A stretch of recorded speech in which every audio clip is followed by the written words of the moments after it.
मनमोहन तुझे रिझाऊं, तोहे नित नए लाड लड़ाऊं, बसा कर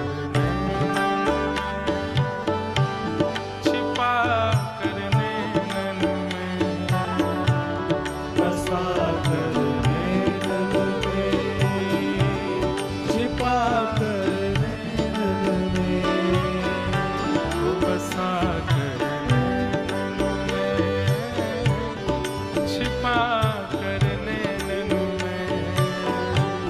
बसा कर नैनन में, छिपा कर नैनन में।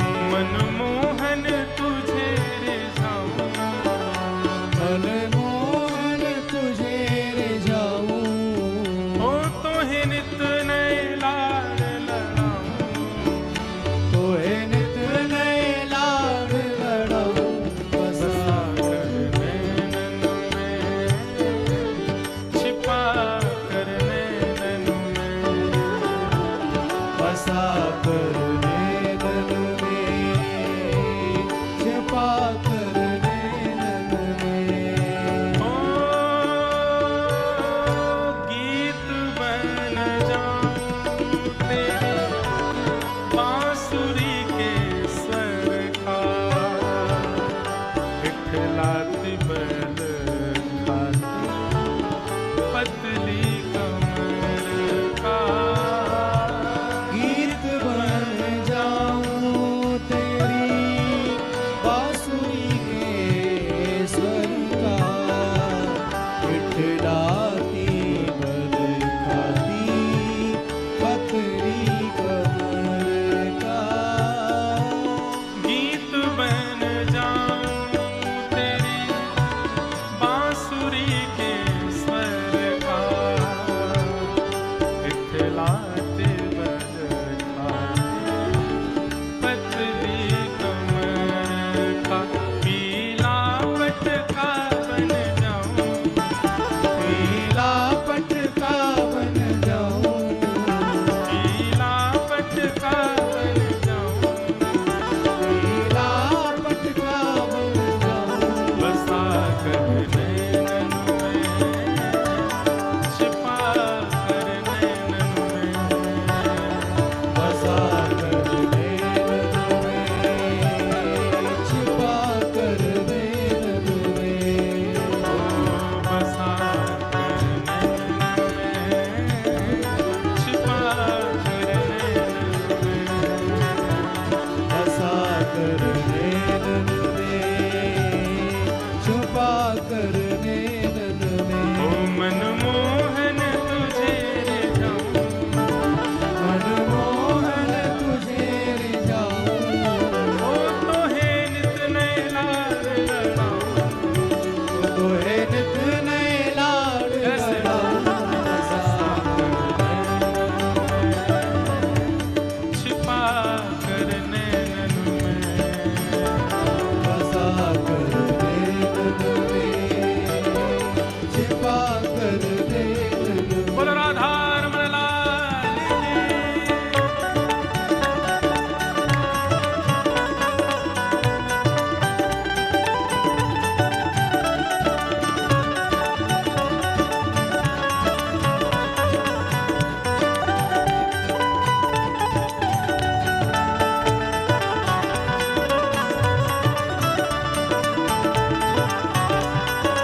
बोलो वृंदावन बिहारी लाल की।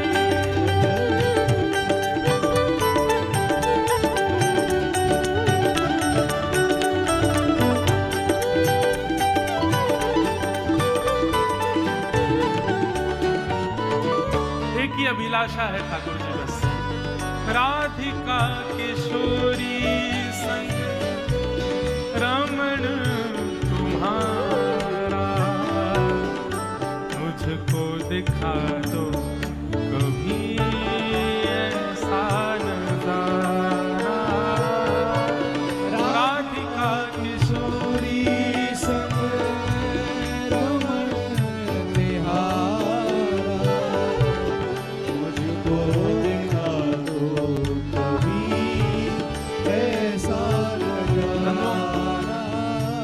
लीला पढ़ रहा था, किशोरी जी की, ठाकुर जी की, निकुंज की लीला। उस लीला में एक भाव वर्णन आया कि ठाकुर जी और किशोरी जी अपनी इच्छा से लीला नहीं करते, तो कुंजों में छुप कर के बैठी हुई सखियों के चित्त में जो जो भाव आते हैं वैसी लीला होती चली जाती है। मतलब कोई सखी यदि कुंज में बैठी ये विचार करे कि ऐसा मन है रोए कि श्री ठाकुर जी बीड़ा पान पावे, और पान पावे के बाद उनके ओष्ठ के नीचे थोड़ी सी ऐसी पान की वह लालिमा दिखाई दे, इतने में ही बस उस सखी ने विचार किया और इतने में ही ठाकुर जी किशोरी जी से कहें, हे श्यामाजू बीड़ा भोग पावे की इच्छा है रही है। किशोरी जी तुरंत कहीं से पान को बीड़ा लामे और ठाकुर जी और किशोरी जी दोनों मिलकर के ले में, और आधो स्वयं ठाकुर जी को किशोरी जी पामे और फिर किशोरी जी की प्रसादी ठाकुर जी पामे। सखी आनंदित है जा दूर ते बलैया ले। एक इतना सुंदर भाव था उसमें कि एक सखी बोली, अरे इतने गहरे कुंज में मत जाओ श्यामा श्याम, तुम्हारे वस्त्र कहीं इरझ जाएंगे, और कहीं अगर उलझ गए तो फिर आप दोनों को श्रम है जाएगा। तभी दूसरी गोपी कह रही है, अरे ऐसा विचार काहे को कर रही है, ये गोपियां कह नहीं रही है, मन में सोच रही है छुप करके, और जो सोच रही है वो होता है। एक गोपी कह रही है, अरे अरे श्याम सुंदर, अरे किशोरी जी ऐसे सघन कुंज में मत जाओ, इतने गहरे कुंज में मत जाओ, तुम्हारे वस्त्र कहीं उलझ जाएंगे।